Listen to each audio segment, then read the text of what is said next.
Olá, boa noite para quem está chegando agora. Gostaria que vocês me dessem um retorno referente ao som. Estão conseguindo ouvir? Está tendo algum retorno de som? Oi, Mira!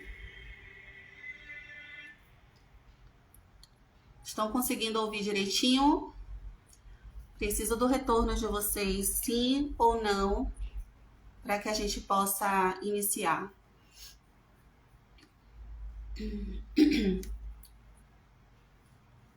Bom, perfeito. O tema de hoje que ficou para que pudéssemos trabalhar é desajustes e aversões. São 2 capítulos. Desajustes é o capítulo 12 e o aversões seria o capítulo 16 do livro Vida e Sexo, de Chico Xavier, editado pelo Espírito Emmanuel.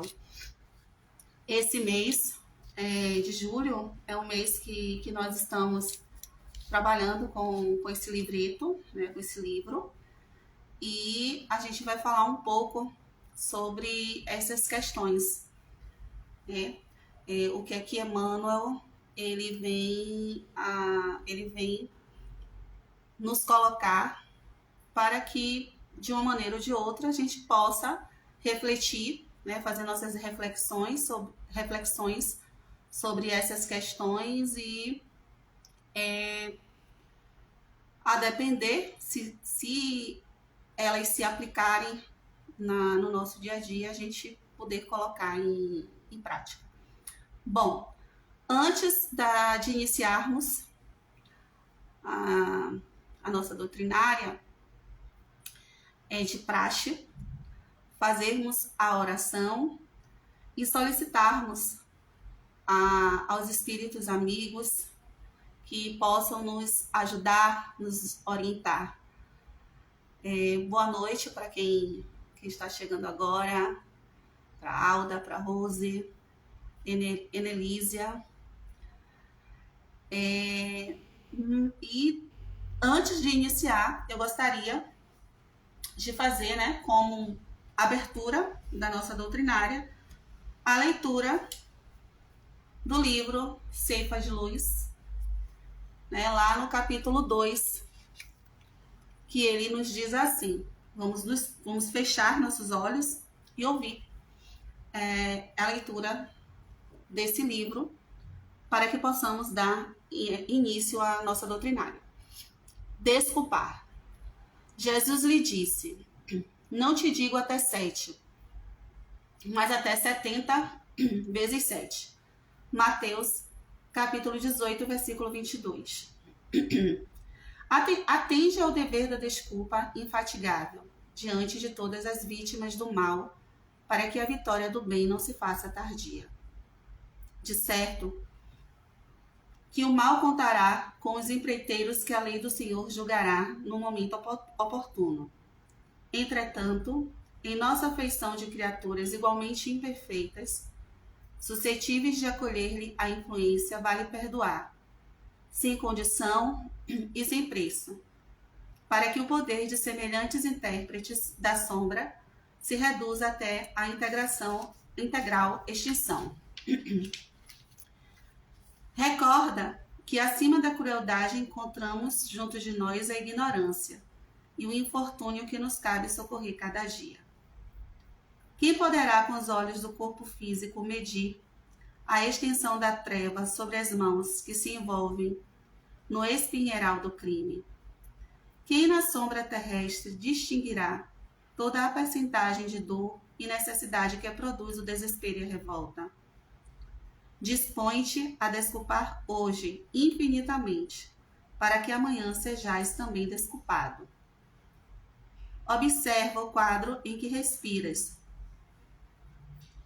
e reconhecerás que a natureza é pródiga de lições no capítulo da bondade. O sol revela generoso o monturo que o injuria, convertendo-o, sem alarde, em recurso fertilizante.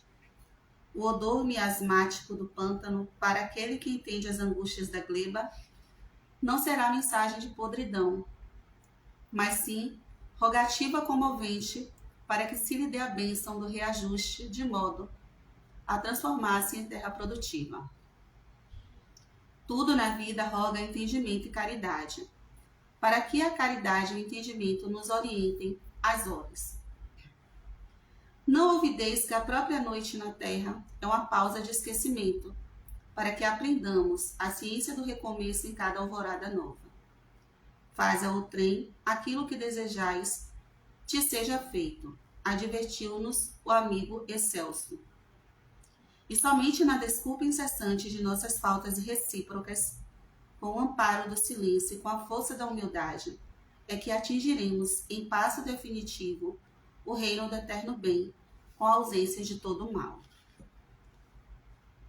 E é nesse sentimento imbuído de caridade, de desculpas, de gratidão, que pedimos aos espíritos amigos que possam nos ofertar, nos inspirar da melhor maneira possível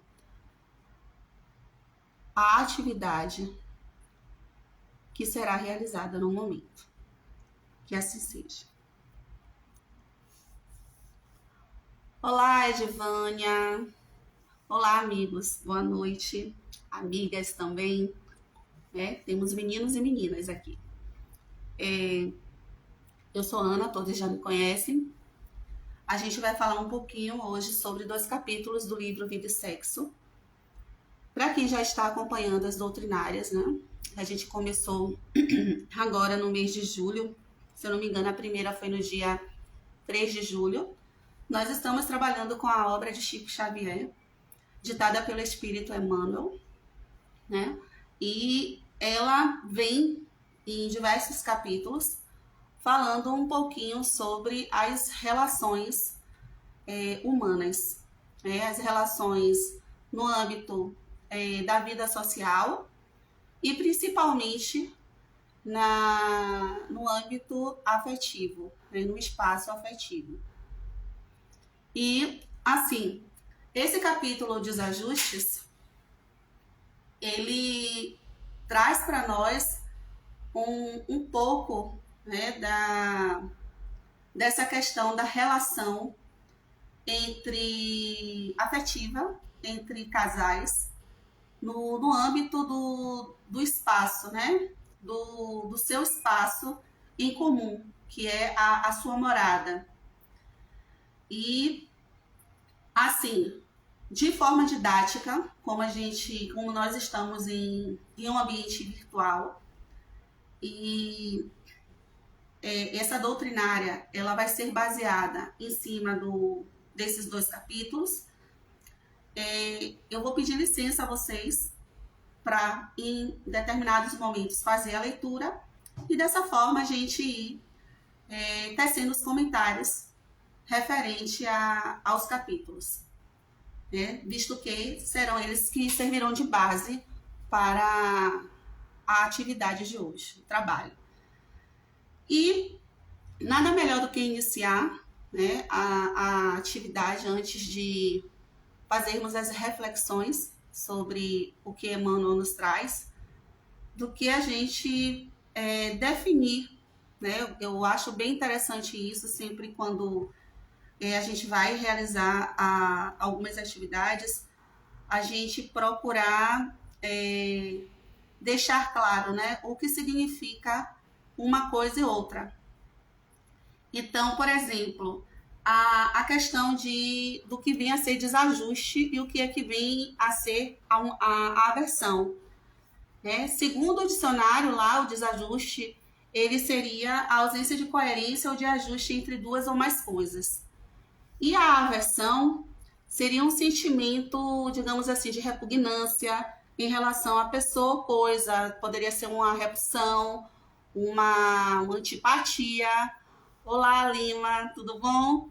Seja bem-vindo. E então, a gente tendo claro, né, essa questão do desajuste e da aversão, a gente procura, né, a gente vai procurar tentar compreender um pouquinho dessas questões a partir do que o capítulo, né, do que Emmanuel traz no capítulo para a gente. Então, lá no capítulo 12, que são os desajustes, ele inicia com um trechinho do Evangelho segundo o Espiritismo, que nos diz o seguinte: sejam indulgentes, meus amigos, porquanto a indulgência atrai, acalma, ergue, ao passo que o rigor desanima, afasta e irrita. Esse item ele está lá no capítulo 16, ele é um item 16, lá do capítulo 10, que está no Evangelho segundo o Espiritismo. Então, quando ele nos traz isso aqui, ele nos diz o seguinte, que como foi falado, né, um livro que alguns capítulos ele vai trazendo situações referente à questão do relacionamento afetivo das pessoas, né, enquanto matrimônio, casamento. Esse casamento pode ser um consórcio por escrito ou de uma outra maneira que hoje a gente já vê de uma forma bem comum, né, que muitas pessoas elas se conhecem, namoram, têm um processo de relacionamento e acabam em conviver maritalmente, né, conviver juntos, sem necessariamente precisar passar por um casamento dentro de uma igreja, por um casamento a partir de um ato, né, de escrita, vamos dizer assim. Então, quando Emmanuel ele traz para a gente, ele diz assim, que dentro desse processo, né, onde as pessoas elas se relacionam, elas passam a morar juntas, existem processos em que tem conflitos, moléstias, né, desníveis, falhas de formação e temperamento. Por exemplo, ele nos diz o seguinte, que existem momentos em que o homem, por exemplo, quando vai procurar uma pessoa para se relacionar, para conviver, ele espera encontrar ali um complemento, vamos dizer assim, uma continuidade do que ele vivia anteriormente no lar em que ele vivia com os pais. Uma continuidade, por exemplo, da mãe. né? Então ele espera encontrar uma, vamos dizer assim, uma esposa que faça para ele todos aqueles processos. Isso não são todas as pessoas, mas isso está sendo trazido por Emmanuel dentro do texto da leitura, né? Que a grande maioria dos consórcios, dos relacionamentos, quando as pessoas vão procurar por outras, vão com as suas falhas, os seus buracos, vamos dizer assim, e fica tentando, vamos dizer assim, suprir essas necessidades nesse outro, dando continuidade daquilo que ela já tinha antes de sair, vamos dizer assim, do espaço de convivência que tinha com seus pais. E o inverso disso seria a mulher, né? No caso, a figura feminina, né? Que teria, segundo Emmanuel, como traz no texto, a visão, né, do pai, da forma como o pai trata, como o pai cuidava, e ela leva isso para dentro desse seu relacionamento, dessa sua convivência. E aí o que é que ele diz aqui? Né? Que na viagem que se inicia a dois, parceiro e parceira se revelarão um à frente do outro, tais quais são e como se encontram na realidade, evidenciando em toda a extensão os defeitos e as virtudes que porventura carregam. Desajustes e inadaptações costumam repuntar, ameaçando a estabilidade da embarcação doméstica, atirada ao navegar nas águas da experiência.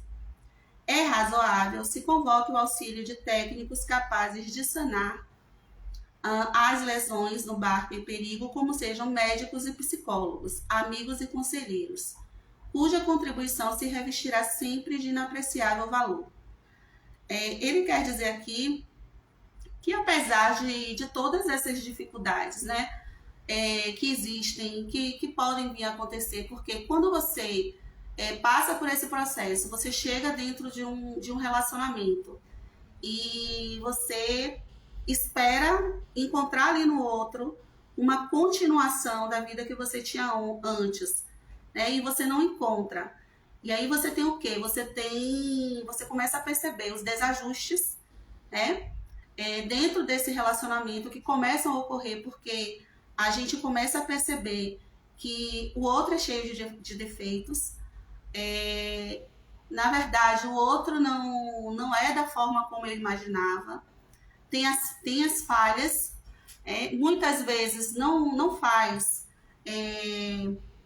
aquilo que a gente quer, da forma como a gente quer. E aí a gente começa a perceber que começam a ter os choques, né? Então, começam a ocorrer as situações problemas, a falta de paciência um para com o outro, e aí é o momento, né, das pessoas que se encontram naquela situação pararem e dizerem assim, não, peraí, se eu quero me manter nesse processo, nessa relação, chegou a hora, né, chegou o momento de procurar uma ajuda, procurar um apoio, procurar uma rede. E aí é o que Emmanuel, ele vem e nos diz, né? Quem são essas redes de apoio, né? Quais são, que tipo de ajudas ou ajuda eu posso procurar? Aí entra o quê? Entra os nossos amigos, né? Entram os nossos parentes, a nossa família. Entra uma ajuda quando se faz necessário, especializada, né? Pode ser um psicólogo, como ele traz aqui, ou um médico, de uma forma que se possa tentar equilibrar, né, determinadas situações. Dentro desse processo, Emmanuel, ele ainda traz o seguinte, que além desses auxílios técnicos, né, se faz necessário também que nós tenhamos o conhecimento da reencarnação, né? Que a gente possa ter o conhecimento que a reencarnação exerce dentro do campo, né? Das observações e reflexões, que são situações que podem nos impelir à tolerância, sem a qual, isso são falas de Emmanuel, a reharmonização acena sempre mais longe. Aí ele diz mais: homem e mulher, usando a chave de semelhante entendimento, passam mecanicamente a reconhecer que é preciso desvincular e renovar sentimentos, mas em bases de compreensão e serenidade, amor e paz. Urge perceber que o nós da comunhão afetiva não opera a fusão dos dois seres que o constituem. Cada parceiro no ajuste continua sendo um mundo por si. Bom, como assim? Ele quer nos dizer aqui que nós somos individualidades. Cada pessoa ela tem seu jeitinho de pensar, cada pessoa ela tem seu jeitinho de ser. Nós não somos iguais uns aos outros. Lógico, nós temos nossas imperfeições. Nós não somos perfeitos, porque se fôssemos perfeitos, não estaríamos aqui nesse mundo, né, para tentarmos a cada dia, a cada momento, a cada segundo, nos melhorarmos um pouquinho através de nossas ações. Bom, e como é que a gente vai saber se a gente está fazendo algo errado? Como é que a gente vai saber se a gente está fazendo algo certo? Né? Dentro daquele processo de relação com o outro, dentro daquele processo de convivência. Bom, primeiro passo seria, assim, não estou falando fórmulas, né? Mas, assim, a partir do que nós, no nosso dia a dia, vivenciamos. A gente só vai saber se está fazendo algo bom ou ruim, se tem algo de errado, a partir do momento que a gente tem um feedback, né? Por exemplo, eu estou dentro de uma relação no qual tem momentos que eu sou totalmente... Eu levanto minha voz, eu brigo, eu grito. Aí a pessoa que convive comigo chega para mim e me sinaliza, né? Ó, tá acontecendo isso, isso e isso. Então, esse bate-papo para saber se tem algo a ser melhorado ou não, isso é só um exemplo, né? Bem simples, é a partir do que o outro me retorna. Porque nem sempre o que eu faço, se eu não tiver um feedback, né? Se eu não tiver um retorno do outro, eu não vou saber o que é necessário melhorar em mim.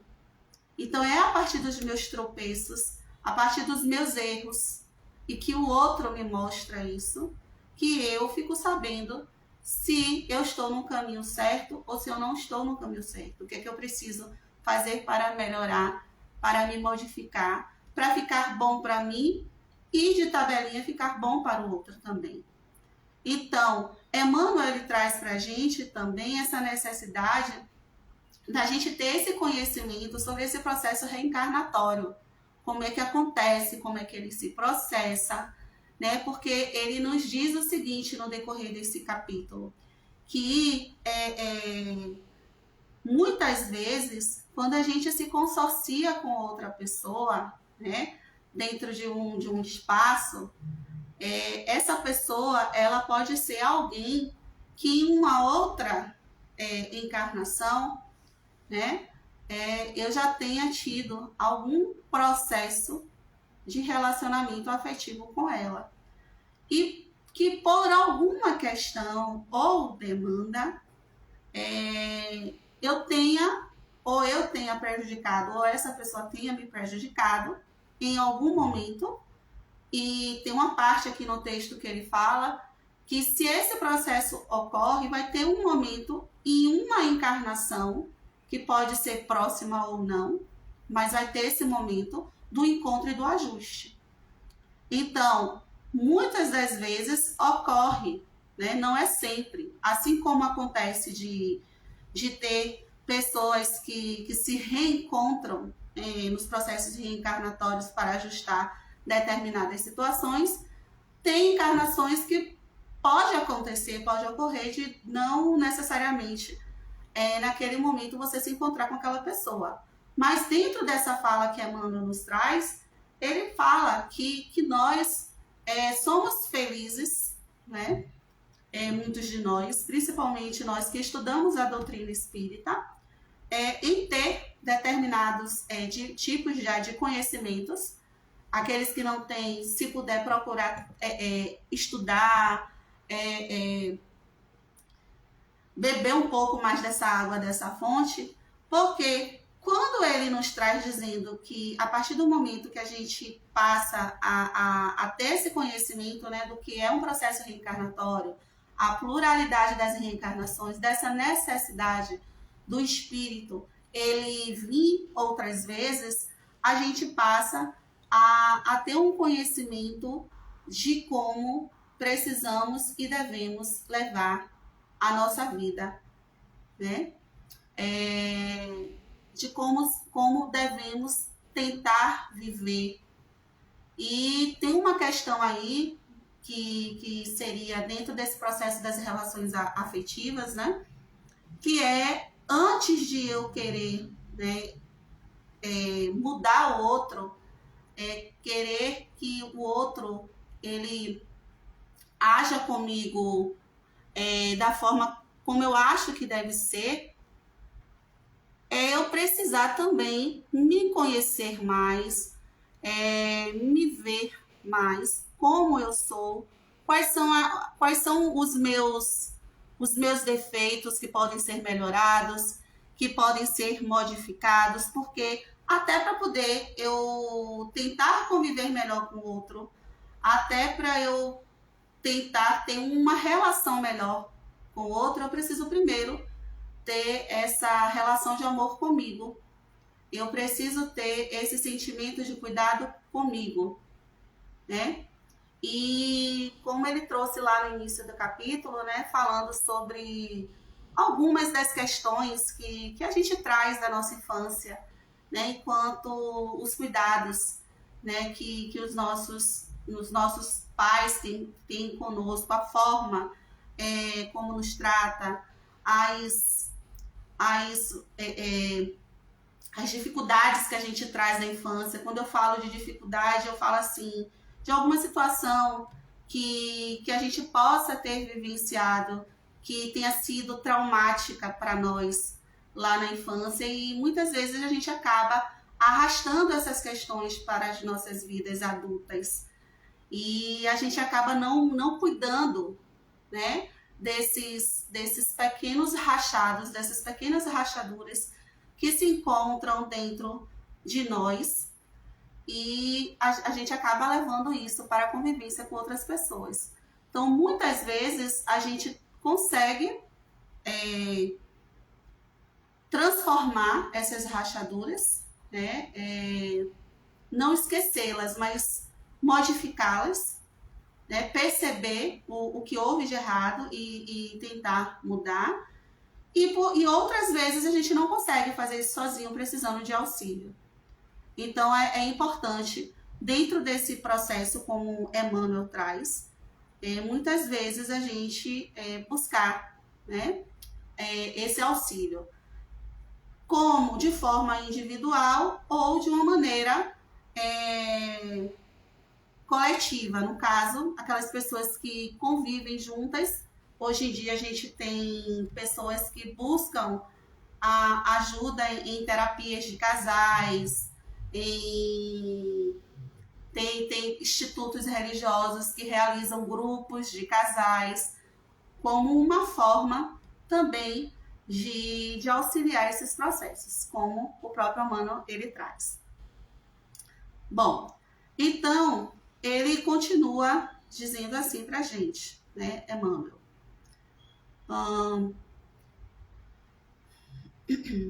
Óbvio que conclusões e atitudes não se põem no campo mental. Entretanto, não se arrependerá quem se dispõe a estudar os princípios da reencarnação e da responsabilidade individual no próprio caminho. Ou seja, aquela questão de nós conhecermos a nós mesmos para podermos não ficar responsabilizando apenas o outro. A gente também poder reconhecer o nosso erro e admitir as nossas responsabilidades com relação àquilo que a gente realizar de bom ou ruim para com o outro. a questão da responsabilidade afetiva. Isso é muito importante. Obtém-se da vida o que se lhe dá, colhe-se o material de plantio. Habitualmente o homem recebe a mulher como a deixou e no ponto em que a deixou no passado próximo, isto é, nas instâncias do tempo que se foi para o continuismo da obra de resgate ou de elevação no tempo de agora, sucedendo o mesmo referente à mulher. Então, eu posso reencontrar aquele parceiro desorientado, enfermo, infiel, ou nesse processo, né? Aquela pessoa que eu deixei daquela forma, eu posso reencontrar nessa encarnação. E me consociar com ela, e viver junto com ela. E aí, dentro daquele processo que eu tô ali, dentro daquele espaço, né? Todos os desajustes, eles vão surgir. Porque foram de situações que já foram vivenciadas lá atrás. E a vida coloca de novo essas pessoas juntas, frente a frente, para tentar, né, sanar essas questões que ficaram. E aí, o capítulo, né, o capítulo 16, ele vem nos falar, dando continuidade a este capítulo, o de desajustes, né, que os desajustes eles podem ocorrer justamente por esses processos desalinhados em encarnações anteriores ou até mesmo em situações vivenciadas atualmente. Possa ser que seja um parceiro que eu não tenha me relacionado em uma reencarnação anterior, mas devido a um comportamento que eu tenha, né, que esteja ali grafado no meu corpo perispirítico, como, por exemplo, arrogância, falta de humildade, orgulho, e eu necessite, de alguma maneira ou de outra, trabalhar essas questões, né? Também seria uma possibilidade. Mas aí, o Emmanuel, ele traz lá no capítulo 16 a questão das aversões, né? Como a gente iniciou falando sobre essa questão do sentimento, né, de repugnância, que é aquele sentimento de repugnância em relação a uma pessoa, uma coisa, uma antipatia. Bom, tem gente que a gente às vezes nunca viu na vida, né? Pelo menos não nessa encarnação. Aí eu chego no lugar, né? Quando eu chego no lugar, nunca vi a pessoa, não conheço. Aí a pessoa se apresenta para mim. Mas eu sinto aquela angústia, sabe? Aquela apreensão, aquela aversão. Mas eu nunca vi a pessoa, eu não conheço a pessoa. Não, pelo menos não conheço do momento presente, da reencarnação presente. Mas essa antipatia, o Espiritismo, ele vem nos explicar, nos elucidar, através dos processos reencarnatórios. Por isso que Emmanuel nos diz que é importante a questão do estudo, né? A questão do esclarecimento. Porque a partir do momento que eu passo a estudar, que eu passo a buscar, né, explicações, eu começo a entender determinadas situações que ocorrem, que acontecem na minha vida. Por exemplo, se eu tenho esse conhecimento de que eu não conheço aquela pessoa, nunca vi na minha vida, e eu tenho essa antipatia gratuita pela pessoa, e eu tenho esse conhecimento da questão do processo reencarnatório, né, da pluralidade das existências, eu vou procurar compreender que em algum momento da minha existência reencarnatória, das minhas reencarnações, eu possa ter me encontrado com aquela pessoa, ter acontecido alguma coisa que nesse momento eu não tenho como saber o que foi, por conta do véu do esquecimento que Deus ele nos dá, nessa bênção desse véu do esquecimento quando a gente reencarna. E aí eu procuro tentar fazer aqueles processos. Boa noite, Taninha. Boa noite quem chegou agora, Miriam. Sejam bem-vindos. Então, assim, eu vou procurar compreender aquele processo para tentar fazer, né, com que aquele sentimento ele se modifique, né? Se a pessoa não me fez fez não me fez nada para que eu ficasse daquela forma. Então, vou procurar mudar aquilo ali, né? Passando a conhecer a pessoa, passando a me aproximar mais da pessoa, tentando vencer, né? E de encontro àquele sentimento de aversão que eu tenho, gratuito para aquele momento, né? Então, Emmanuel, ele traz para a gente nesse capítulo 16, ainda falando sobre a questão dos relacionamentos intra, né, família, né, consociamento, que aqueles que encarnam numa mesma família, sobretudo como parentes próximos, são muitas vezes espíritos simpáticos ligados por anteriores relações, que se expressam por uma afeição recíproca na vida terrena. Mas também pode acontecer sejam completamente estranhos uns aos outros esses espíritos, afastados entre si por antipatias igualmente anteriores, que se traduzem na Terra por um mútuo antagonismo que aí lhes serve de provação. Ele ainda nos diz que os verdadeiros laços não são os da consanguinidade, e sim os da simpatia e da comunhão de ideias, né? Isso aqui está lá no item 8, capítulo 14 do Evangelho segundo o Espiritismo. Então, o que ele nos diz aqui? Né? Que muitas vezes a gente vem dentro de uma família, a gente pode ter espíritos simpáticos, né? Que gozam dos mesmos objetivos, dos mesmos ideais, mas que existem também situações em que temos parentes ali que são uma pedra no sapato, né? Muitas vezes a gente pensa assim, poxa, olha, lá vem fulano, olha isso, olha aquilo, fulano faz assim. E aí, ao invés da gente tentar, né, modificar esses pensamentos através das atitudes, através do acolhimento, olha lá o texto que a gente leu do Ceifa de Luz, que ele dizia o quê? Lá no capítulo 2, desculpar, né?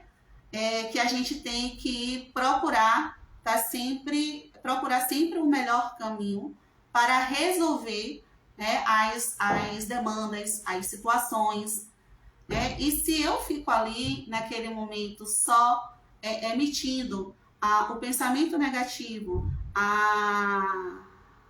as energias negativas, né? A não possibilidade de melhora, a não possibilidade de fazer algo diferente para aquela situação ela ser quebrada, obviamente que aquilo ali, aquela situação ela não vai ter como ser alterada. E a gente não vai, vamos dizer assim, conseguir equilibrar o processo de ajuste, né? Não vai conseguir quitar as dívidas, digamos assim, e provavelmente teremos outros processos, outras vindas, né? No processo de reencarnação, reencarnatório, provavelmente com essas pessoas ao nosso redor, para que possamos tentar ajustar as situações, né? Tentar quitar os débitos. Olá, Diego, Josane, Miriam. Bom, ele ainda continua dizendo o seguinte: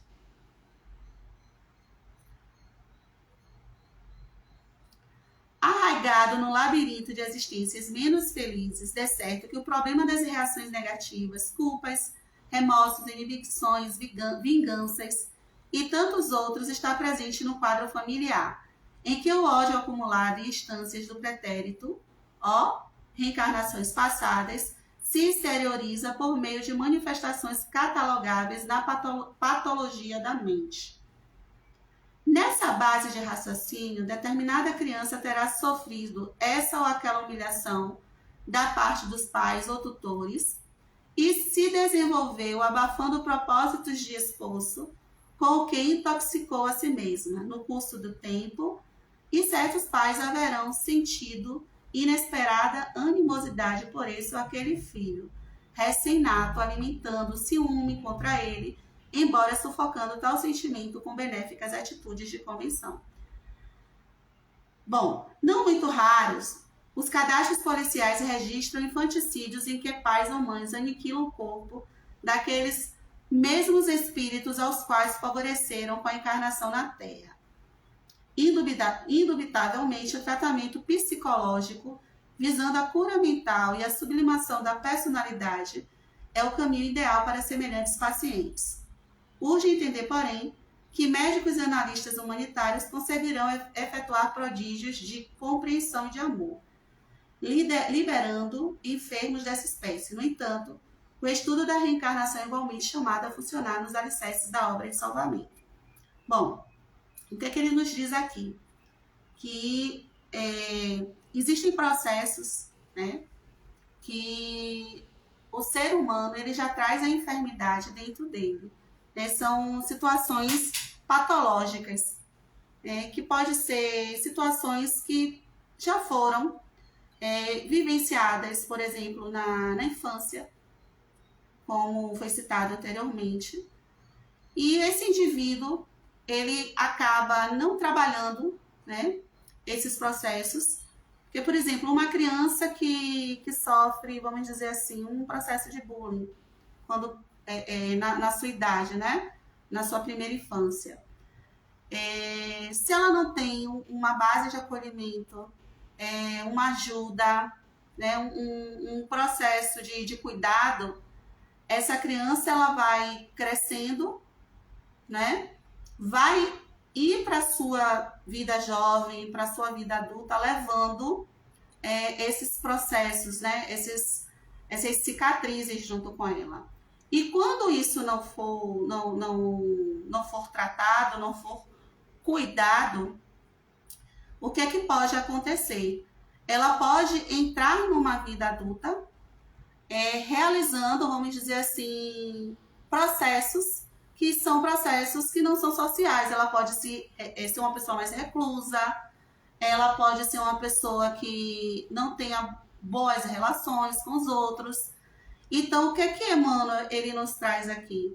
Ele nos diz que quando existe esse processo, é necessário, ele volta a dizer, a busca por ajuda. Porque sozinha a pessoa ela não tem como sair desse processo. Né?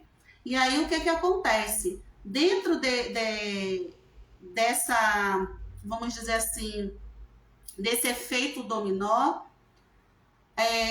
esse espírito, no caso, né, esse espírito encarnado, ele pode vir a realizar processos que pode, vamos dizer assim, debandar, como o exemplo que ele trouxe, né, de pais que acabam cometendo o assassinato, ou seja, o infanticídio, matam os próprios filhos.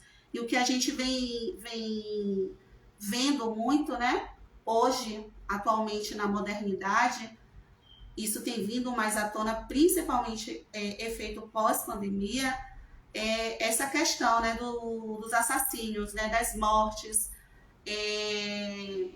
hediondas, né, os próprios parentes, as próprias famílias, principalmente com relação às crianças, né, de violência contra as crianças. E violência, quando a gente fala de violência, não é apenas física, né? Violência de todo tipo. E isso vai acabando por, dentro desse processo, quando a gente não tem um conhecimento do processo de reencarnação,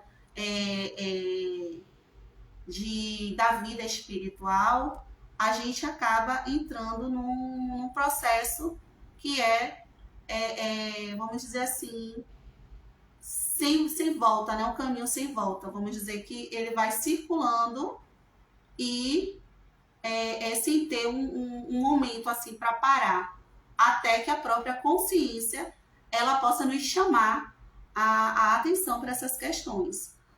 Bom,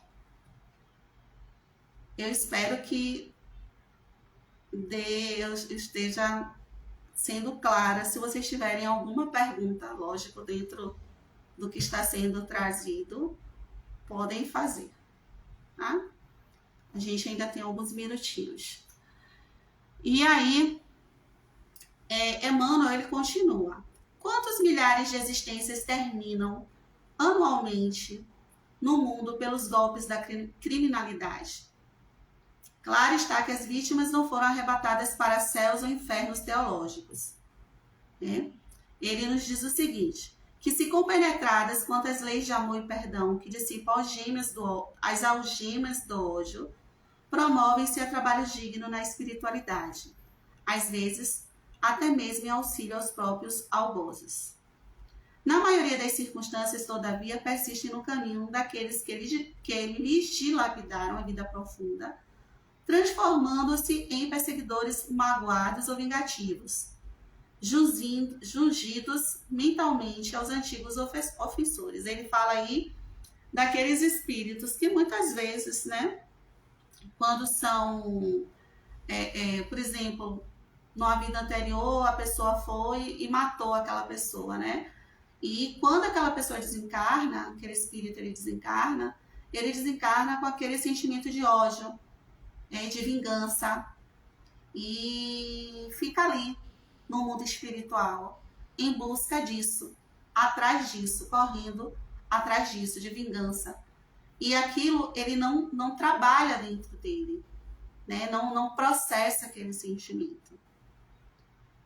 E aí o que acontece? Fica a busca, né? Ele acaba se tornando o algoz daquela pessoa, né? Então, por isso que muitas vezes, quando a gente tem esse processo da reencarnação, né, que tem pessoas que vão buscar a regressão, né? Tem pessoas que são curiosas, querem saber o que foi em outras vidas, o que aconteceu em outras vidas, aí vão buscar, através da curiosidade, né, o processo de reencarnação. Mas assim, será que se fosse tão importante assim a gente saber o que a gente fez em outra encarnação, Deus, ele nos daria essa possibilidade do véu do esquecimento? Porque eu tenho certeza que aqui nós não somos santos. Cada um, de alguma forma, praticou algo. Tá? Pode ter sido algo assim, um erro muito grave, mais ou menos, mas a gente praticou algo para alguém, né, que não necessariamente foi bom. E estamos aqui, né, para tentar ajustar esses processos.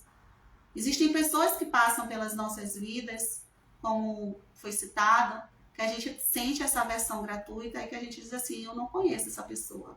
Mas será que eu não conheço mesmo? O que será que a gente precisa fazer? A gente precisa mudar nossos comportamentos. Nós precisamos refletir mais sobre nossas ações. Nós precisamos pensar assim, eu quero fazer com o outro aquilo que eu gostaria que fosse feito comigo. Né? Que eu tenho certeza que não é fácil, né? Uma pessoa pisar no nosso pé, a gente ainda pedir desculpa. Mas se a gente tentar ser mais humano um pouquinho, né? Se nós tentarmos nos amar em primeiro lugar, para poder aprender a amar o outro, né? Cuidar mais da gente, para poder aprender a cuidar do outro também. Eu tenho certeza de que o nosso processo de caminhada, ele vai ser um processo mais leve, né?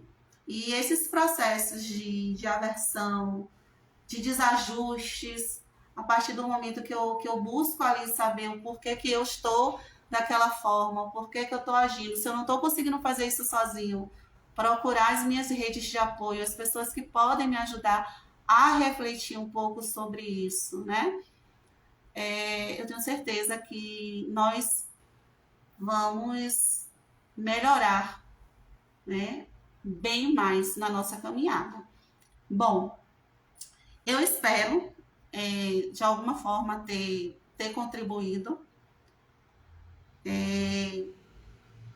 Agradeço pela oportunidade, agradeço por emprestarem os ouvidos de vocês, o tempo de vocês, e peço que nesse momento a gente possa fechar os olhos, agradecer a espiritualidade amiga, a oportunidade de estarmos aqui juntinhos, que essas reflexões elas possam nos ajudar de alguma maneira, de alguma forma, que possamos colocá-las em prática no nosso dia a dia, que possamos perceber a importância do estudo, do conhecimento, do autoconhecimento, do auto-amor para com nós mesmos, para que possamos ter uma vida mais leve, mais branda, mais cheia de Deus, mais cheia de amor no nosso dia a dia. Agradeço pela oportunidade. Até a próxima. Beijo no coração de vocês.